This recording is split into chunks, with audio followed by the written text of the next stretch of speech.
to 1 p.m. Located at 993 South Beckford Drive in Henderson at the Marketplace Shopping Center next to Postal Plus. This holiday season, shop Car Lake Outfitters, the laid-back, casual lifestyle.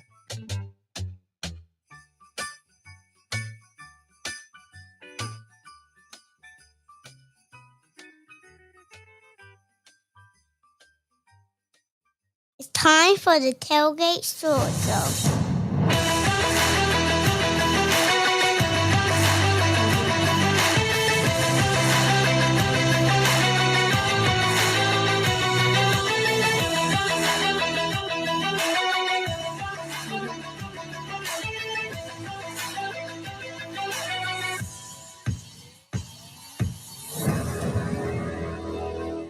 And welcome to the Tailgate Sports Show. Good afternoon to you. 102 here in the studios of Next Door Radio.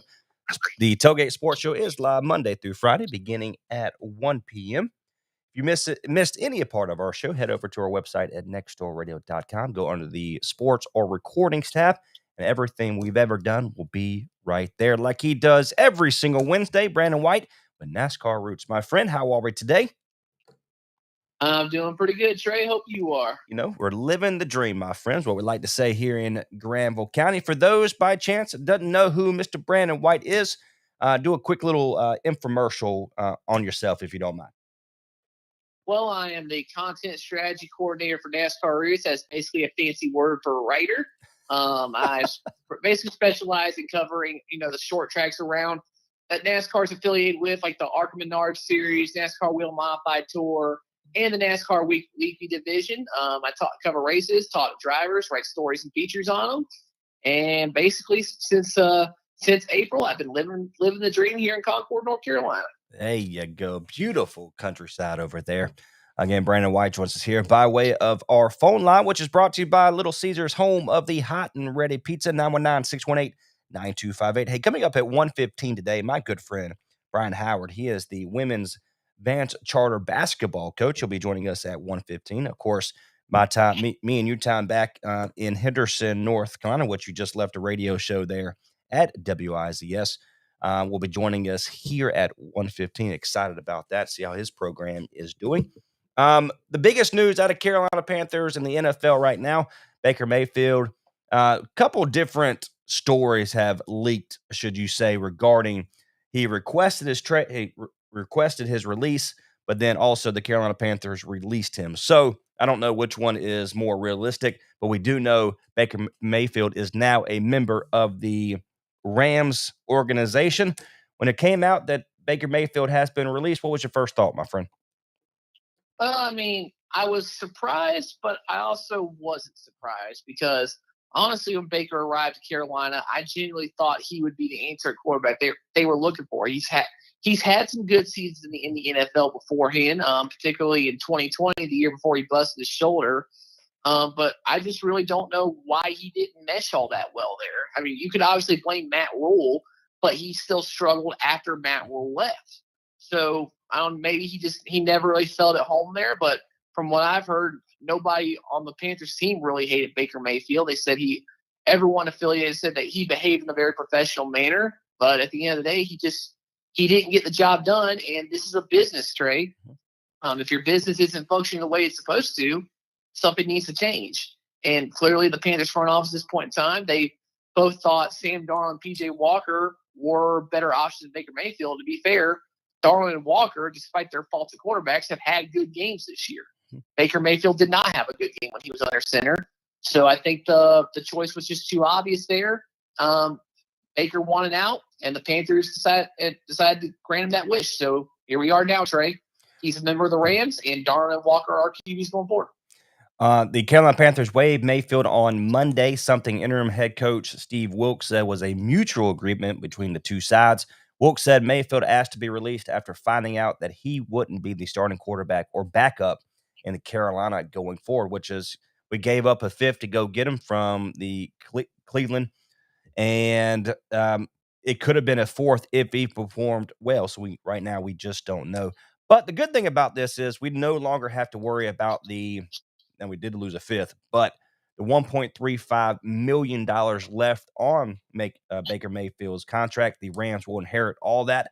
And so we're saving $1.35 million, which is pretty good there, because we do have a lot of money invested into quarterbacks the last, what we'll say, 5 years. Hard to believe. But moving forward, obviously, Sam Darnold did his thing the other day. He'll face off. He is the starting quarterback going forward, especially this week against the Seattle Seahawks.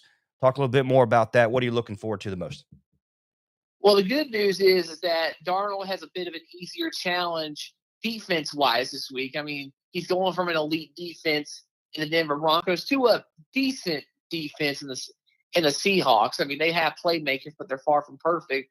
But at the same time, offensively, the Seahawks present much more of a challenge. I mean, Geno Smith has surprisingly had a career resurgence with the Seahawks since Russell Wilson left. And he knows how to move the offense down the field, and he gets the job done, Trey. So Darnold is going to have to keep up with him, I think. Now, I'm not saying the Panthers defense can't stop Geno Smith. They're more than capable of doing that. But if they can't, then that's going to put more pressure on Darnold to perform. And I think that's where you may see some of the faults start to pop up. They play Seattle at 4:25 this coming up, the 11th, this weekend. I'm looking forward to the most, really. Geno Smith, like you just mentioned, is having a resurgence year out of literally nowhere. When Russell Wilson was traded, that we all thought that they were going to be trading for a quality quarterback like an Aaron Rodgers at the time, who is also playing poorly this year. We don't know if necessarily that's based on his team, who they don't have anybody besides Jones. But we also see now how Russell Wilson is doing there in Denver, which is once again atrocious. And I think that's more to do with the Hackett, who doesn't have zero clue on what he is doing there as head coach of the Denver Broncos. But Carroll, he said, you know what? We are going to stick with our quarterbacks in hand right now. And Geno has done a tremendous job of really coming to his own. We don't know if that's going to last. Now, he is performing well, even though Seattle is struggling, kind of on the downfall. Should you say lost the last 2 games? We'll see what they can do against Carolina Panthers, who, by the way, their defense is better. There you go. That's right. That's right. Well, we don't know which team we are going to get because, and I'm referring to the Carolina Panthers. Is it going to be the team that we faced off pretty well against a great defense last week, or against Denver, or we're going to get a team that we saw against the Cincinnati Bengals? We don't know. So what is your first thought? And we'll go with the defensive side. Can the defense hold up like they've done the last couple games? Well, I mean, the defense we have has its strengths and weaknesses, and you know that, Trey. Mm-hmm. I mean, it's far from a perfect unit. Brian Burns, I mean, he's coming off a fantastic game against the Denver Broncos. But I think the secondary is a little bit of a weakness there, Trey. I mean, J.C. Horn has done fine in the secondary. I mean, he certainly has the makings of being a shutdown corner. He's just trying to get a full year under his belt. But other than that, there's really nothing back there that's great. I mean, Dante Jackson's out for the year for an Achilles injury. I mean, C.J. Henderson, I mean, that's a weak link. Jeremy Chin's not really having all that great of a year as a safety. I mean, he's a great tackler, but he can't really cover. And then you have other guys like Xavier Woods, Keith Taylor, Miles Hartsfield. I mean, not really starting caliber, but they have to fulfill those roles. If Lockett and Metcalf find ways to get open, we're going to be in trouble on that end, Trey. I mean, they're both still really good receivers, and Geno knows how to find both of them. And keep in mind, the whole entire Seahawks running back room is banged up right now. Walker's hurt, Homer and Dallas are hurt, so they're going to rely on the passing game. And I would think the Panthers would really focus on that and maybe try to clamp down Lockett on Lockett and Metcalf. But then again, these are 2 high caliber receivers, and it's going to be tough for that secondary to clamp down on them every single play. And we can't expect them to automatically say, "Hey, you know what? with the defense side, we can't expect them to give up 3 points here, 10 points here, and then still win the game. And I say that because they can score the football there in Seattle. You're talking about a top 10 offense in the NFL right now. So it's going to be interesting to see what they do. Now, moving forward into the offensive side with Sam Darnold under center, are we going to get what we saw against Denver, or are we going to see what we've done? And he looked – that's the best game that we've seen him play in a Carolina Panthers uniform since he came over from the New York Jets. Are we going to see that Sam Darnold again this week? Well, that offense is built around the run game. If Deontay Foreman pops off for a 100-yard game, they're more likely to win. In the 2 games where he got clamped down against the Bengals and the Ravens, the offense looked terrible. So, I mean, they have to get Foreman going, and preferably Hubbard needs to get some yards on the ground too. They can do that. I think Darnold is going to be fine. But if he, like I said earlier, Trey, if he's forced to make big plays, that's where the uncertainty is. I mean, we've seen Darnold at his best, and we have seen him at his absolute worst. So that's what we need to keep an eye on right there. Can Foreman and Hubbard get through that defensive line, and can they actually make progress on the ground? If they can't, Panthers are in trouble. It's gonna be interesting. It's gonna be a fun game. It's been a long time since we say, hey, the Carolina Panthers have a shot each and every week, especially moving forward into the remaining of the schedule. We know they play Seattle this week and some pretty good matchups moving forward, such as Pittsburgh and New Orleans once again. So it's going to be interesting. Real quick, we have a couple minutes before we welcome Brian Howard, Vance Charter Lady basketball coach from Vance Charter. Join us here in about a couple minutes. So let's do a little quick rapid fire, if you don't mind. Ready to roll? Here's prediction time. Ready. With Brandon White, okay. Trey Snodd here on part of the Tailgate Sports Show. Phone number 919-618-9258. The Raiders and the Rams, which we could see Baker Mayfield start this Thursday night for the Rams against the Raiders. Who do you have? Raiders have been surging lately. They've had some good games. The Rams' offensive situation is real shaky with Stafford, Kupp, and Robinson all done for the year. Donald's hurt on defense for the Rams. I think the Raiders get this one, Trey. That's who I'm going with. I agree. I love me some Derek Carr. That's and Devontae Adams is stepping up. And the Josh Jacobs has been fantastic. The Rams don't have a clue what they're doing. Cooper Kupp out for the season. Darnold out. We don't know how long. And they're starting a brand new quarterback who has the playbook on the way to the Rams organization. So I'm going with the Raiders as well. A game that we don't know really. This is going to be a good matchup. The Bills and the Jets. Who do you have? Well, it seemed like Josh Allen finally cleaned up the red zone issues on Thursday Night Football, and he's had time to rest. But the Jets, I mean, they had the Bills' number last time around. They forced Allen to make some mistakes. It's going to be tough, but this game is going to be at Buffalo this time around, and we know how important home field advantage is. So I think the Jets' slump is going to continue, despite the fact that I like Mike White as a quarterback. Give me the Bills on this one. I think you give Mike White a little bit too much credit there, my friend. I'm just saying. I do have the Bills going. He has okay. that. He's not a franchise guy. I mean, he also, like we mentioned last week prediction show, where we don't know which Mike White we're going to get. The first couple plays, he throws the interception. So there you go. I do have the Bills, and that. What are you going to say about Diggs and Allen? Those are Hall of Famers waiting to happen. I do have the Bills. The Jets are declining, although they're 7-5, can make the playoffs. But I do have the Bills winning this game. The Bengals and the Browns. We're going to get the Bengals that we saw against the Carolina Panthers, which looks like a Hall of Fame team, or we're going to get the Browns for an upset here. What do you think? I'm going Bengals, Trey. I mean, it seems like they've really found something in recent weeks. They're just coming off beating Patrick Mahomes for the third time in a row, and the Chiefs are definitely a Super Bowl contender. At this point, I think you kind of have to start considering putting the Bengals in that conversation too. They're figuring it out. Jamar Chase is back healthy now. I think they rip apart that Swiss cheese of a defense the Browns have, and the Bengals are going to get this one. Hey, the Browns scored 3 touchdowns last week. So let's the defense, should I say, the defense scored 3 touchdowns. So I don't think they're going to do that against the Bengals. Deshaun Watson looked like he hasn't played in 6 years, because he hasn't. Yes. But I do think I love me. if anybody's ever listened to the show or my past sports shows, I'm a big fan of the Bengals. I like what they're doing. Chase is back. I think they're just and Perine looked like a new coming of Mixon. So we'll see how that goes. It's a sad day when you have to drop Cup from the Rams and pick up Perine, who's having a tremendous year. So there you go. Right. Texans and the Cowboys. Who do you have, my friend? Is that a conversation? Okay, let's move on. We know. The Cowboys move there on. you go. There you go. The Cowboys win that game. The Lions and the Vikings. The Lions, the top 3 offense in the game right now against a really good program in the Vikings. Who do you have?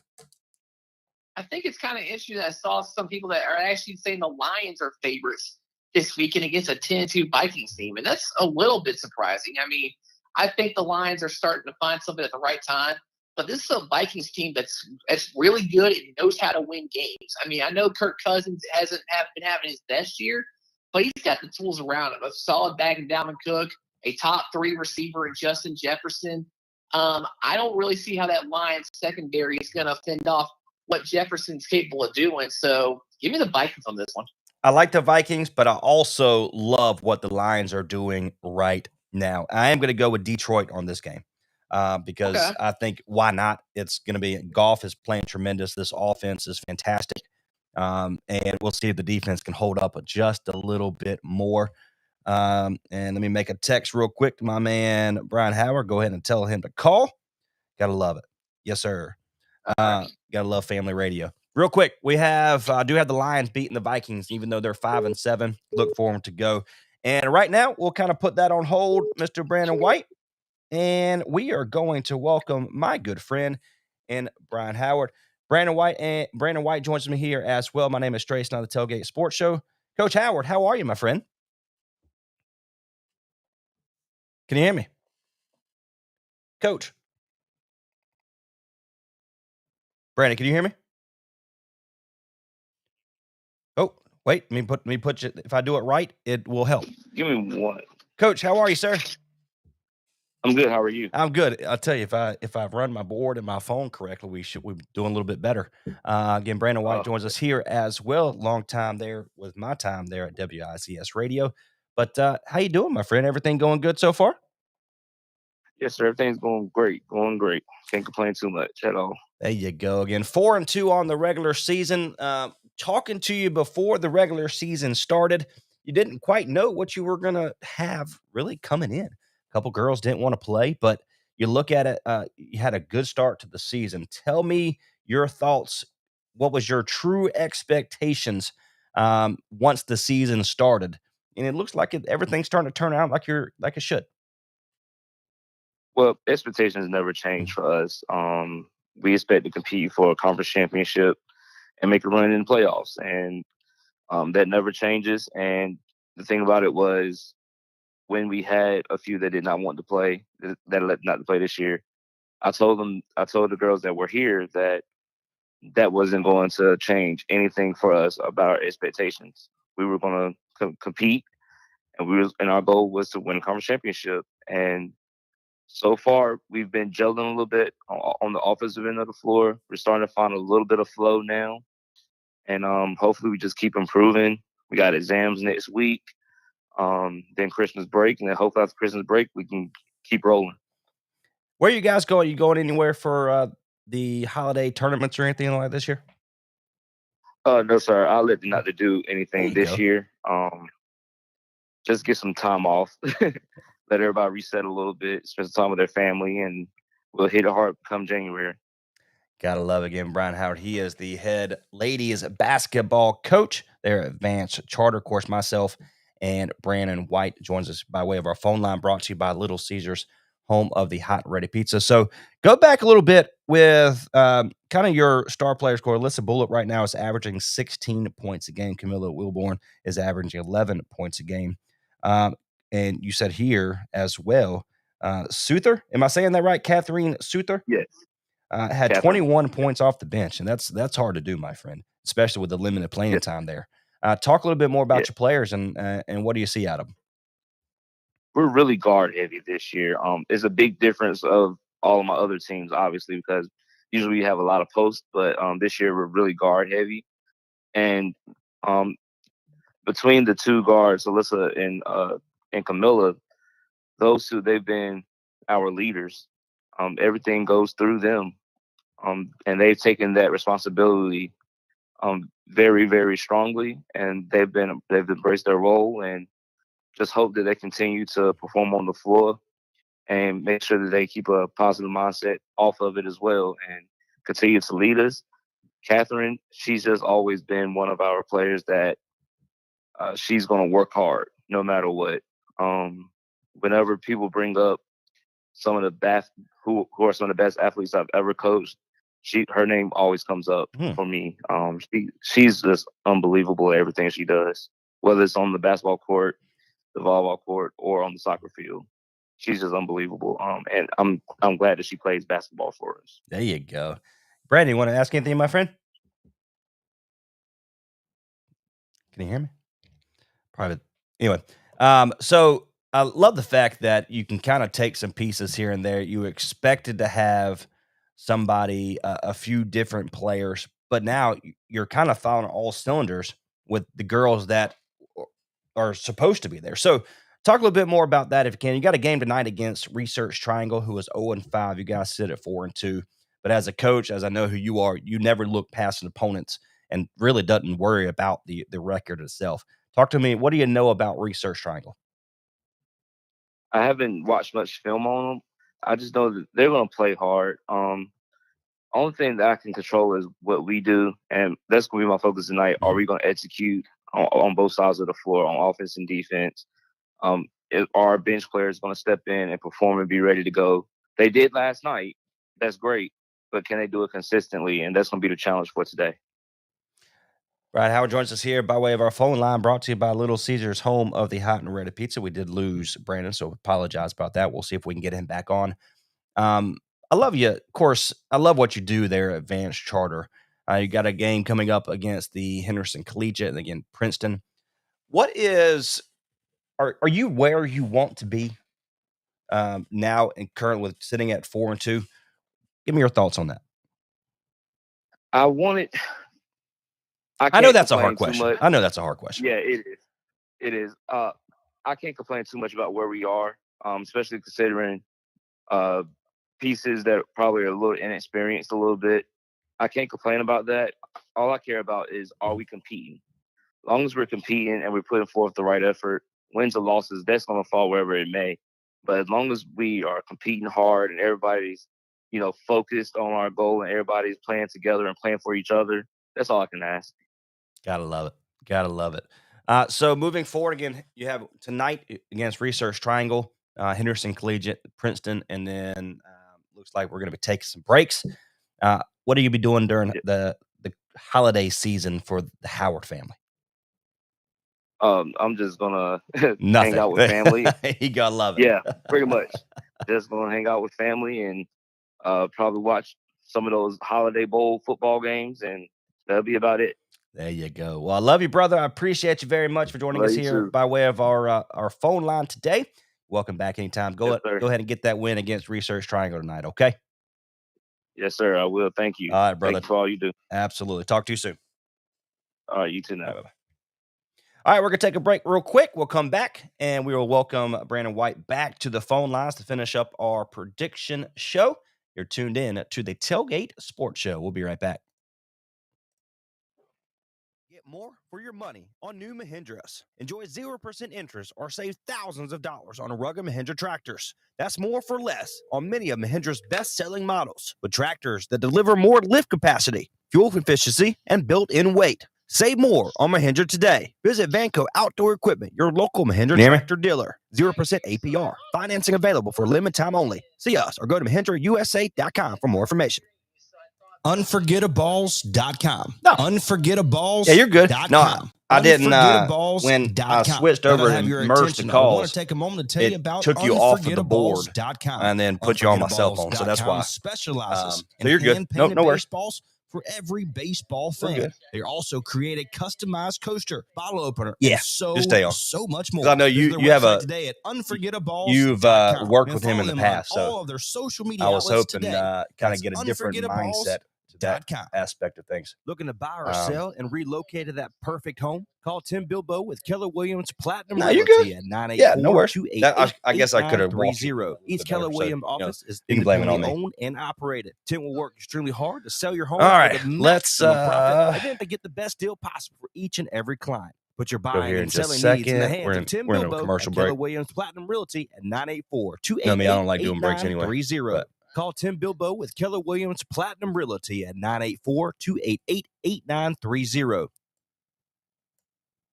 It's time for the Tailgate Sports Show. All right, I'm going to put you on the board, my friend.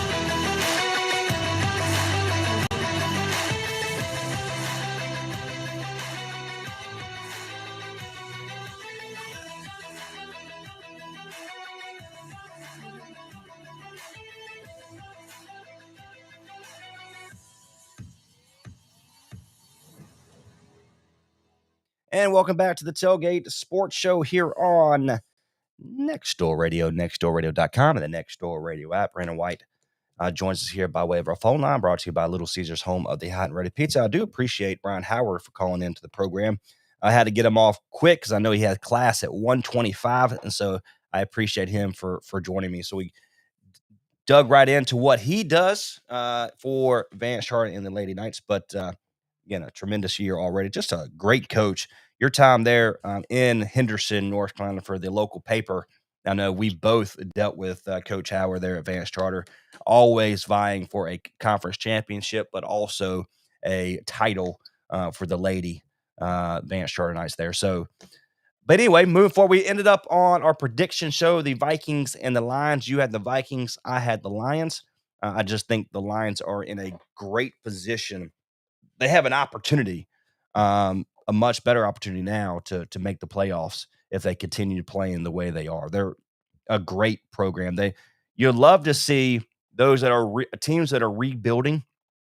You love to see them come out and compete every single game. But the difference is, should I say, the Lions, they can beat you, and they can beat you bad if you let them. So I do have the Lions winning against the Vikings. That's been their MO since Yep. Dan Campbell has gotten there. Like, they're going to play you every single down. So you got to be ready for them. Right. And now they're getting Jameson Williams back on the offense too. That's only going to open it up even more. So I'm still going with the Vikings because I think they're the better team. But it's going to be a close game, I think. There you go. All right, moving on. The Eagles and the Giants. The Giants who tied against Washington this past week, which is extremely ridiculous. The NFL must change the way that they do this overtime mess that they have themselves in. But the Eagles, 11-1 on the regular season, having a hard time. They did score some points last week, but who do you have? Eagles and the Giants. It is in the Giants stadium at MetLife. Who do you have? Well, the thing about the Eagles is that they scored points against a very good Titans defense last week. Titans defense is like top 5, top 10 in the NFL. So what that tells me is whatever midseason funk they were in, they're starting to get out of it. And Jalen Hurts, he can run the ball, he can throw the ball, he's got plenty of people to rely on, and that defense ain't that bad either, Trey.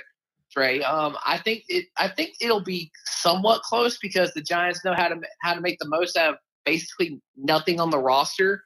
But I'm going with the Eagles here. I think they keep going, and they maintain their status as one of the Super Bowl favorites. Yeah, I don't. To be honest with you, the Giants have lost their steam. They have lost momentum. They came out surprising people, went 7-2. Now they're 7-4-1. They're just not playing good football. Daniel Jones looks like what we all thought he was, which is not very good. There's zero around him, so he really can't compete as best as he could. Look, Vrabel, he's a great coach. He's got him to the opportunity to potentially make a wild card spot now with 3 teams from this division is going to go to the playoffs, which is hard to believe. This is one of the best divisions out of all of football, in my opinion. I do have the Eagles winning. Hurts you try to draft him when he came out, and I disagreed wholeheartedly with you, but I was wrong, and I'm okay saying that. He's just a good quarterback. He's doing a great job. So, to be fair, I think he's in a better situation in Philly than what he would have been in Carolina. Because poor Matt Rule would have broken him beyond repair. Yeah, he's tremendous. They went out and actually did what they were supposed to do and go get players for Hurts. So over there in the Eagles. So moving forward, I do have the Eagles winning this game as well, and I don't think it's going to be close. The defense it's just been on the field way too many times, and so they're just tired. They need a break, and I do have the Eagles winning this game pretty handily. The Ravens and the Steelers.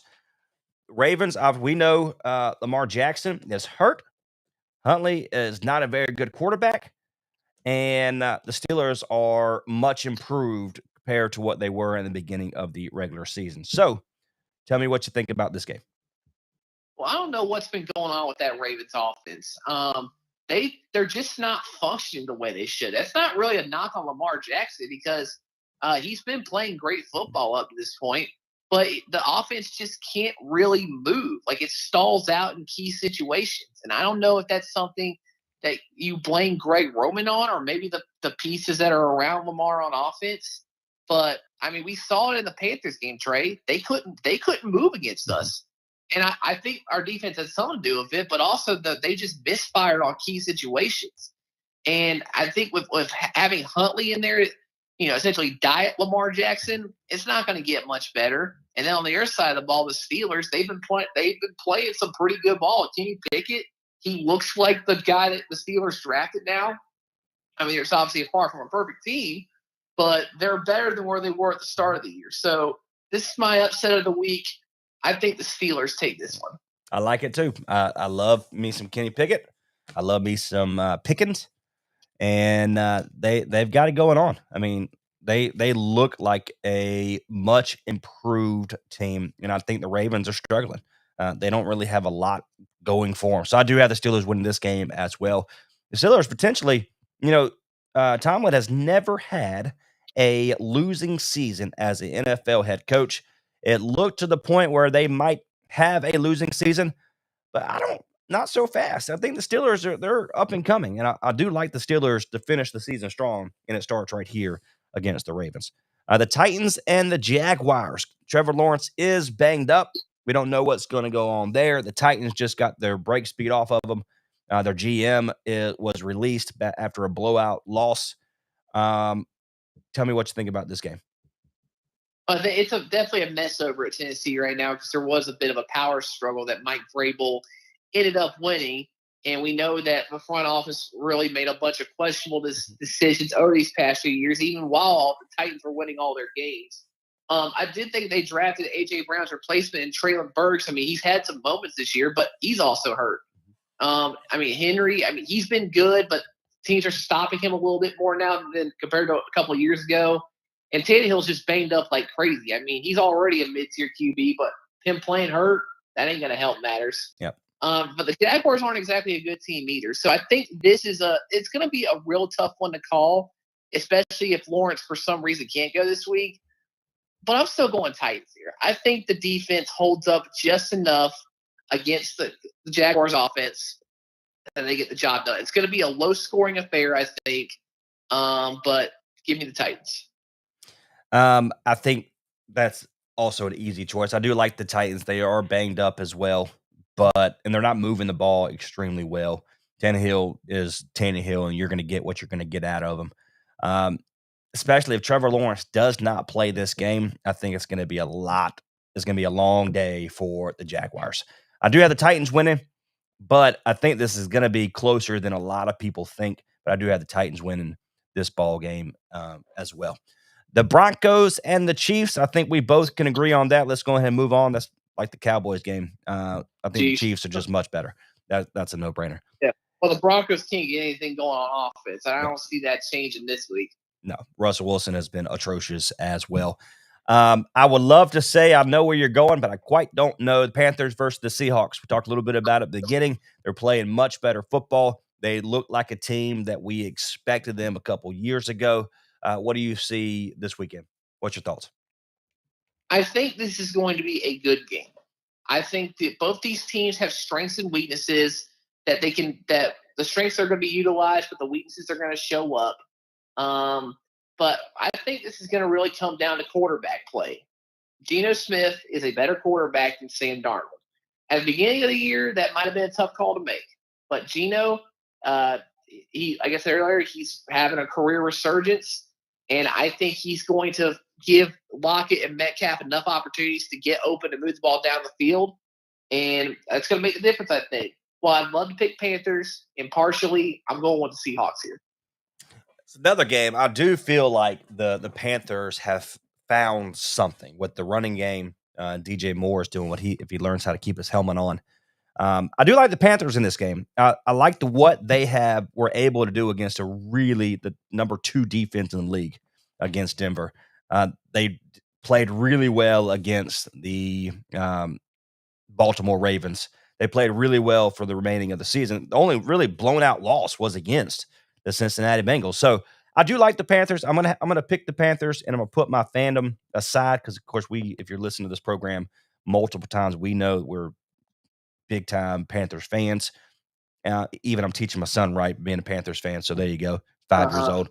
I do have the Panthers winning this game because I do think the defense is going to do enough in order to control the Seahawks, just enough for the Panthers to do what they need to do. They can't turn the ball over. If we can have what Sam Darnold did last week or 2 weeks ago before the bye, I do think the Carolina Panthers are going to win. You just can't turn the ball over. If we have 2 or more turnovers, this is an easy game for Seahawks. If not, we're going to be right there. But I do have the Panthers winning this game. They need this win. They need this win, Trey. Yep. Be good. It'd be huge. I mean, for granted, New Orleans choked away a golden opportunity on Monday night. But it's still a well in our grasp, and I think that's a pretty good segue into the next game we're going to be talking about. That's right. Yep, the Buccaneers and the 49ers. What a game. This is going to be a great game. We need the 49ers to step up. Jimmy G is out. We know that Wofford, we don't know what we're going to get out of him. He's been in this offense for quite a while. This is a place that we both thought, I asked, where's he going? You said potentially the Niners there in Baker Mayfield because they need a quarterback. But Buccaneers, 49ers, what do you got? I think Jimmy Garoppolo, that's a pretty big loss. I mean, he's not the best quarterback in the NFL, but he could thrive in Shanahan's schemes, and his teammates really seemed to like playing for him. And it was obviously a bummer to see him go down when he was having probably his best season with the 49ers. But when Brock Purdy came in, the 49ers didn't really miss a beat, did they? They were still moving the ball. They got through what was a pretty good Dolphins defense, and they came away with a win. And the defense also stepped up and got some points themselves. So I think the 49ers, it's still pretty plug and play in regards to their offense because they have so many different people they can work with. McCaffrey, Kittle, Debo, Brandon Ayuk, and so much more. But on the other side of the ball, you got Tom Brady, and clearly he's still a pretty good football player at his old age. I mean, the way he performed in the final 3 minutes on Monday night showed that he's still the greatest quarterback that's ever played in the NFL. So I think this is going to be a pretty good game. And I'm curious to see what the Bucs scheme up for Brock Purdy and if they're somehow able to shut down all the different techniques and schemes Kyle Shanahan can implement on offense, even though Jimmy G isn't under center anymore. So it's going to be good, but looking at the rosters, this is still a Super Bowl caliber 49ers team. It's going to be dependent on how Brock Purdy plays. As long as he's not a turnover machine, they should still get there. Yep. So for that reason, I'm taking the 49ers here. There you go. As much as I am picking the 49ers, and not just because I need them to lose or to win this game, for the Carolina Panthers to improve their chances of potential of at least a wild card and potentially of winning the division because they are right in. I say we, but they are in the conversation of winning this division this year, which is crazy to think about. 49ers, I think, are a better team. Tom Brady, he was shut down for literally 80-90% of that game. Just the final 3 minutes, they forgot how to play defense. So I do think the 49ers are a better team. Well, the Saints went soft when they shouldn't have. They should have kept the pressure up on Brady.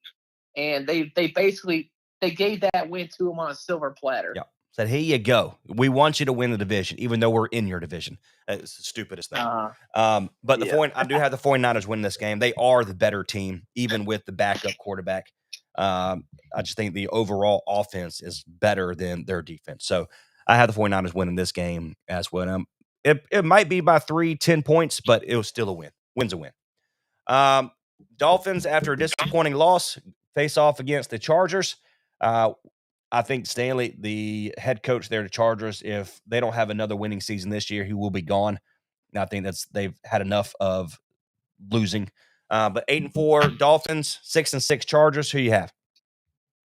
This might be game of the week here, Trey. I mean, Justin Herbert, give him credit. He is trying. I mean, that's not the best situation he's in, but he's really starting to understand how Phillip Rivers felt with the Chargers for all those years. Basically putting the team on his back, but even then, he can't do it all. But also the Dolphins, I mean, Tua banged himself up a little bit near the end of the 49ers game, and they're expecting him to start, but he's limited in practice this week. So what I think is that's going to even the playing field a little bit. But as long as Tua can find Jalen Waddle and Tyreek Hill, he's going to be just fine. And so Waddle's banged up right now too. Well, there you go. So, but he's still got Tyreek Hill though. Yep. And Trent Sherfield ripped off a 75-yard touchdown against the 49ers last week. So this is an offense that can still function. So it's a bit of a tough decision here because Justin Herbert has looked a little bit better in recent weeks, but I'm still going with the Dolphins. I'm going with there you go. I'm also going with the Dolphins. They are a better team. I don't see why the Chargers are so bad. They're 6-6, so it's not a terrible season, but 500 ball for this team should not be.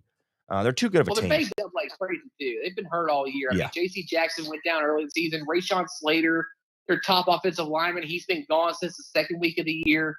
We know how it is, Trey. Yeah. When the injuries add up, it really slows your team down. Oh, absolutely. And I do have the Dolphins winning this game. They are a better team, but we'll see. This is going to be a close game. I do like the 3-point prediction there. And the final game on Sunday night is the Patriots and the Cardinals. 4-8 for the Cardinals. They look terrible, and the Patriots 6-6. Who are we taking? I'm taking Patriots, Trey. I mean, the Cardinals are our best right now. I mean, Kyler Murray has been performing the way he should. Defense has struggled. Offense has been inconsistent, to put it lightly. Granted, the Patriots' offense is bad too. I mean, with Matt Patricia, Joe Judge trying to lead that thing, I mean, that was a disaster waiting to happen, and it's shown at times this year. So this is going to be a tough game, but I think the Patriots' defense is good enough to stop Kyler Murray. So I'm going to go Patriots. I do have the Patriots. The offense is – I feel so bad for Mac Jones. I just don't – why would you put your young quarterback into a position where he can't win? I mean, let's be honest. Patricia is a terrible head coach. He's a terrible coach in general. And I don't know why you hand the ball or the offensive range to a guy that never even been in that position as a head coach of any sorts of his career ever. And so that's just dumb. Trying to say he's ready to retire. Yeah, that's just dumb. And since Tom Brady left, and they're still searching for their identity there in the Patriots. Now I also think they cheat, and that's a whole nother story, another conversation for another day. But I just don't understand, why would you put your young quarterback with a great, in a situation where he should thrive in, you're making him look like a terrible quarterback. So I do have the Patriots winning because the Cardinals are atrocious. I think they're terrible.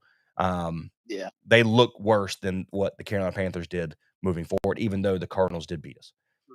Well, you think Staley's on the hot seat. I think Staley survives another year regardless of what happens. But Cliff Kingsbury, I think he's gone after this year. Yeah, and go back to college where you were yes, you had a Texas Tech team that wasn't that good, but you at least have an offense where you can bring and you'll get higher, just like Matt Rule did. There in the college rank. So if he does, it doesn't matter. He's going to be able to go back and do his thing. But I want you to go back to that game they had against the Packers last year. Remember when they were undefeated and they looked like one of the best teams in the NFL? And then Kyler throws that pass to A.J. Green. He wasn't paying attention, and he gets picked off by Rasul Douglas. That team, they have not been the same since that game. I don't know what it was. Like the A.J. just didn't get the play right, or Kyler just questioned the decision Cliff Kingsbury made in that situation. It was a great play design if it worked well, but A.J. was blocking like it was a run play, and they didn't have any timeouts to work with in that game. So I don't really know what he was thinking in that situation, and we can speculate all we want to, but ever since then, this team has not had any cohesion with each other. Like, there's certain moments in games, like, think about how App State upset Michigan in 2007. Michigan wasn't the same after that. Yep. When Georgia Tech upset Florida State on that block field goal a few years ago, Florida State took them forever to recover. There's certain games that can define a franchise, and that one in particular, seeing with the way the Cardinals are right now, I always think back to that game they should have won against the Packers. I have a hard time believing when you have to put in a contract that we want you to study more. There's a problem. That's a situation where you say, I'm going to give you millions upon millions of dollars, but I have to tell you to study more. Yeah, I think there's a situation that is going to be hard to fix. So that takes potentially a coaching change to be able to fix that. And so I do have the Patriots winning. Yeah, there's still time to change it, but this year is about over. So I think it's time to move on. I think it's also time to move on from Murray anyway. So, but even though they can't, we know Kyler's a great quarterback. We've seen him be exceptional in this league at times, but I think he does have some issues he needs to work out, particularly with film study. And once he figures out those issues, I mean, he's just kind of going to be mid-tier when he should be elite. It's going to be interesting. I do have Patriots winning over the Cardinals. That's the Sunday night game, which is going to be I'm not even going to watch that game, to be honest with you. I might just be going to bed because it's past my bedtime after 8 o'clock anyway. All right. So moving forward, we have a lot of teams on bye. It's going to be an interesting week. It's going to be fun. Brandon White, appreciate you, brother. Always a pleasure. Join me next week. See you next Wednesday, should I say. Sounds good. All right, brother. We'll see you later. Catch you later. Brandon White. Appreciate him for always joining us here every single Wednesday. Again, my name is Trace Nine on behalf of the Tailgate Sports Show. Until next time, I appreciate you being a part of what we do here on Nextdoor Radio, nextdoorradio.com, and the Nextdoor Radio app. We'll see you later.